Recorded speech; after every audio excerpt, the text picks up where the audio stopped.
దేవభూమి కేరళలో విషాదం మిగిల్చిన వైనాడ్ ఘటనలో మృతుల సంఖ్య పెరుగుతూనే ఉంది. ఎటు చూసినా శవాల దిబ్బలే కనిపిస్తున్నాయి. ప్రకృతి ప్రళయానికి భయానక దృశ్యాలే దర్శనమిస్తున్నాయి. ఏ రాయి తొలగించినా, ఏ రేకు తొలగించినా, చివరికి ఏ చెట్టు తొలగించినా మృతదేహాలే కనిపిస్తున్నాయి. ఎవరిని కదిలించినా అంతులేని విషాదమే పలకరిస్తోంది. విపత్తు జరిగి 3 రోజులైనా మృత్యుఘోషే వినిపిస్తోంది. శిథిలాల్ని తొలగిస్తున్న కొద్దీ మృతదేహాలు భారీగా బయటపడుతున్నాయి. మరోవైపు కొండచెరలు విరిగిపడిన ఘటనలో మృతుల సంఖ్య 282కు చేరింది. తీవ్రంగా గాయపడి 195 మంది వివిధ హాస్పిటల్స్ లో చికిత్స పొందుతున్నారు. ముండక్కై, చలియార్ ప్రాంతాల్లో ఇప్పటి వరకు 200కు పైగా మృతదేహాలు లభ్యమయ్యాయి. శిథిలాలు తొలగించిన తరువాత మృతుల సంఖ్య మరింత పెరిగే అవకాశం ఉంది. ఇప్పటి వరకు 1592 మందిని రక్షించారు. 8107 మందిని సహాయక శిబిరాలకు తరలించారు. గల్లంతైన వారి కోసం సహాయ బృందాలు గాలింపు చర్యలు కొనసాగిస్తున్నాయి. ముఖ్యంగా మొప్పాడి, ముండకై, చురల్మల, అత్తమల, నూల్పుజా ప్రాంతాల్లో సహాయక చర్యలు కంటిన్యూ అవుతున్నాయి.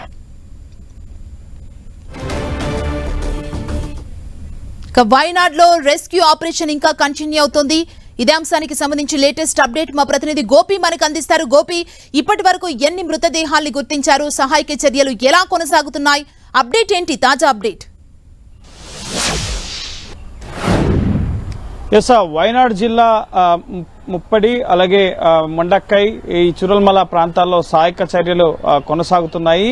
282 మంది ఇప్పటి వరకు చనిపోయారు. అనేక మంది గాయాలతో ఆసుపత్రుల్లో చికిత్స పొందుతున్న పరిస్థితి. వందలాది మంది ఆచూకీ గల్లంతైంది. వారి కోసం రెస్క్యూ ఆపరేషన్స్ కొనసాగుతున్నాయి. ఆర్మీ అలాగే NDRF, Kerala state disaster relief management తో పాటుగా పోలీసులు అలాగే ఇతర సిబ్బంది, ముఖ్యంగా వాయుసేనకు సంబంధించిన హెలికాప్టర్లు కూడా సహాయక కార్యక్రమాల్లో పాల్గొంటున్నాయి. అలాగే కోస్ట్ గార్డ్ కు సంబంధించిన సైన్యం కూడా ప్రస్తుతం ఈ సహాయక కార్యక్రమాల్లో పాల్గొంటున్నాయి. మొత్తం 600 నుంచి 1000 మంది ప్రస్తుతం ఈ సహాయక కార్యక్రమాల్లో పాల్గొంటున్నారు. చురల్మలకు వెళ్లే మార్గంలో ఉన్న బ్రిడ్జ్ కొలాప్స్ అవడంతో ప్రస్తుతం ఆ బ్రిడ్జ్ ని నిన్న రాత్రంతా శ్రమించి ఆర్మీ సైన్యం పునరుద్ధరించడం జరిగింది. సో జేసీబీలు అలాగే ఇతర వాహనాలు అవతల వైపుకు వెళ్లి ఇటు సహాయక కార్యక్రమాలను ముమ్మరం చేసేందుకు వీలైన పరిస్థితి ఉంది. 3వ రోజు కూడా ప్రస్తుతం సహాయక కార్యక్రమాలు ముమ్మరంగా సాగుతున్నాయి.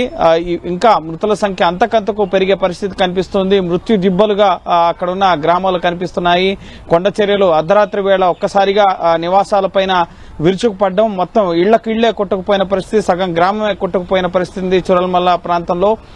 సో ఇంకా మృతుల సంఖ్య పెరిగే అవకాశం కనిపిస్తోంది. ఈ రోజు ప్రధానంగా ఇటు కేరళ సీఎం పినరయి విజయన్ కూడా వైనాడులో పర్యటించబోతున్నారు. అక్కడ ఒక అఖిలపక్ష సమావేశాన్ని కూడా నిర్వహించే అవకాశం కనిపిస్తోంది. అలాగే ప్రతిపక్ష నేత రాహుల్ గాంధీ అలాగే ఆయన సోదరి ప్రియాంక గాంధీ వాద్రా కూడా ఈరోజు వైనాడులో పర్యటించబోతున్నారు. ఇప్పటికే ఢిల్లీ నుంచి బయలుదేరి కేరళ వెళ్లడం జరిగింది. సో ఇప్పటికే కేంద్ర మంత్రి జార్జ్ కురియన్ కూడా ఇటు క్షేత్రస్థాయిలో ఉండి ఎప్పటికప్పుడు పరిస్థితిని కేంద్ర ప్రభుత్వానికి తెలియజేస్తున్న పరిస్థితి.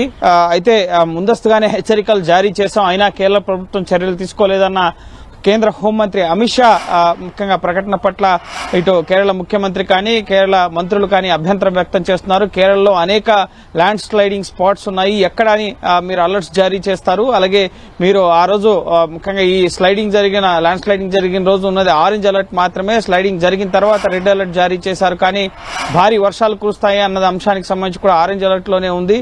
సో ముందస్తు హెచ్చరికలు జారీ చేశాం, అప్రమత్తం కాలేదు అనేది అసత్యం అని చెప్పి కేరళ సీఎం పినరయి విజయన్ స్పందించడం జరిగింది. కానీ అక్కడున్న స్థానిక కుటుంబాల వ్యధ మాత్రం ముఖ్యంగా ఎవరూ తీర్చలేరు. ఎందుకంటే అనేక మంది తమ కుటుంబ సభ్యుల్ని కోల్పోయారు. మృతదేహాలు, అవయవాలు లేకుండా ముఖ్యంగా అక్కడున్న నదుల్లో తేలియాడుతున్న పరిస్థితి ఉంది. సో ఇప్పటి వరకు ఆర్మీ కూడా ఇటు 1500 మందికి పైగా రెస్క్యూ చేయడం జరిగింది. ముఖ్యంగా మట్టి దిబ్బల నుంచి అలాగే వివిధ ప్రాంతాలు కిలోమీటర్ల మేర వాళ్ళు ఈ బురదలో కొట్టుకుపోయిన పరిస్థితి ఉంది. సో రెస్క్యూ ఆపరేషన్స్ ప్రస్తుతం కొనసాగుతున్నాయి. అలాగే ఎక్కడెక్కడ ఎవరెవరు గల్లంతయ్యారన్న విషయాలు ముఖ్యంగా వారి కుటుంబ సభ్యులకు తెలియపరిచేందుకు ఒక హెల్ప్ లైన్ నెంబర్ ని కూడా ఏర్పాటు చేయడం జరిగింది కేరళ ప్రభుత్వం. అలాగే కేరళకు మద్దతుగా అనేక మంది ఆర్థిక సహాయాన్ని సీఎం రిలీఫ్ ఫండ్ కి ఇచ్చేందుకు ముందుకొస్తున్న పరిస్థితి.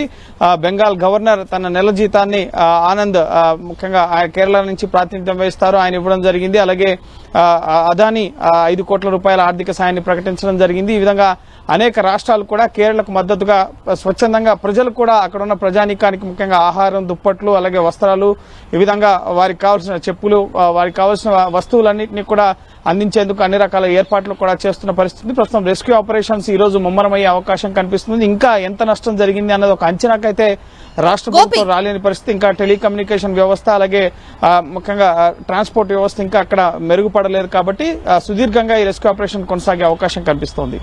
గోపి, అధికారులు ఏం చెబుతున్నారు అంటే ఈ వరదలో ఉన్న ప్రాంతాల్లో ఎంతమంది ఉన్నారు, ఆ లెక్కేమన్నా బయటికి తీశారో, ఇప్పటి వరకు ఎన్ని మృతదేహాలు వచ్చాయి, ఎంతమందిని హాస్పిటల్కు తరలించారు, ఇంకెంతమందిని రక్షించాల్సిన అవసరం ఉంది, దీనికి సంబంధించి ఏం చెప్తున్నారు? మండక్కై, చురల్మల్ ప్రాంతాల్లోనే సుమారు 200 మృతదేహాలు లభ్యమయ్యాయి. ఈ ముఖ్యంగా కొండ చర్యలు విరిగిపడిన ప్రాంతాల్లో సుమారు 400 నుంచి 600 కుటుంబాలు నివాసం ఉన్నాయి. ఇళ్లలో ముఖ్యంగా అక్కడ 500 ఇళ్లు ఉంటాయి. ఇప్పుడు కేవలం 30-40 ఇళ్లు మాత్రమే మిగిలిన పరిస్థితి ఉంది. చురమల్లో కానీ, మండక్కైలో కానీ, కొండ చర్యలు విరిగిపడిన ప్రాంతాల్లో. సో మెజార్టీ 100 ఇళ్లు పూర్తిగా బండరాళ్లు, అలాగే చెట్ల దుంగలు ఇవన్నీ కూడా వరద ప్రవాహంతో పాటు కొట్టుకు రావడంతో అవన్నీ కూడా గ్రామాన్నే ఖాళీ చేసిన పరిస్థితి కనిపిస్తోంది. పూర్తిగా ఈ నదీ పరివాహక ప్రాంతం అంతా కూడా కోతకు గురై ముందస్తుగా ఈ మండక్కైలో కొంతమందిని రెస్క్యూ చేసి ఒక స్కూల్లో ఉంచడం జరిగింది. సో ఆ తర్వాత ముఖ్యంగా 1 గంట సమయంలో వచ్చినప్పుడు వరద అక్కడి నుంచి కొంతమందిని రెస్క్యూ చేసి ఒక స్కూల్లో ఉంచడం జరిగింది. తిరిగి 4 గంటలకు వచ్చిన వరదలో మొత్తం ఆ స్కూలు, ఆ ప్రాంగణాలు మొత్తం కూడా మళ్లీ కొట్టుకుపోయిన పరిస్థితి ఉంది. సో రెస్క్యూ చేసిన వారు కూడా గల్లంతైన పరిస్థితి కనిపిస్తుంది. అలాగే కాఫీ, టీ, ఇటు ముఖ్యంగా యాలకుల తోటల్లో పనిచేసే వలస కార్మికుల జాడ కూడా ఇంకా తెలియరాలేదు. ఇంకా చాలా మంది ఆచూకీ రాని పరిస్థితి ఉంది. ఎందుకంటే అక్కడ టెలికమ్యూనికేషన్ వ్యవస్థ పనిచేయడం లేదు, మొబైల్స్ పనిచేయట్లేదు, ఎలక్ట్రిసిటీ ముఖ్యంగా లో లెవెల్, హై లెవెల్ ముఖ్యంగా లైన్స్ కిలోమీటర్ల మేర ధ్వంసం అయిపోయిన పరిస్థితి ఉంది. కాబట్టి సో ఇంకా అక్కడ ఎంతమంది చనిపోయారు అన్నది ప్రభుత్వానికి కూడా ఒక అంచనా లేకపోయింది. మృతుల సంఖ్య పెరిగే కొద్దీ ముఖ్యంగా రిహాబిలిటేషన్ సెంటర్స్ లో ముఖ్యంగా 45 సహాయక కేంద్రాలని సహాయక శిబిరాలను ఏర్పాటు చేయడం జరిగింది. అక్కడ ప్రస్తుతం 8,000 మంది ఇప్పటి వరకు ముఖ్యంగా అక్కడ ముఖ్యంగా ఆశ్రయం పొందుతున్న పరిస్థితి ఉంది. సో ఇంకా ఈ ప్రభావం అనేది సుమారు 10,000 మందికి పైనే ముఖ్యంగా ఈ ప్రభావం కనిపిస్తోంది. 100 కుటుంబాలు ఈ వయనాడ్ ముఖ్యంగా కొండ చర్యలు జారిపడి అలాగే వరద ప్రభావానికి లోనైన పరిస్థితి ఉంది. సో ప్రభుత్వం కూడా ఇంకా ఇప్పటికీ ఒక అంచనాకు రాలేకపోతున్న పరిస్థితి. కేరళ ప్రభుత్వం ఇంకా నష్టపరిహారాన్ని ప్రకటించలేదు.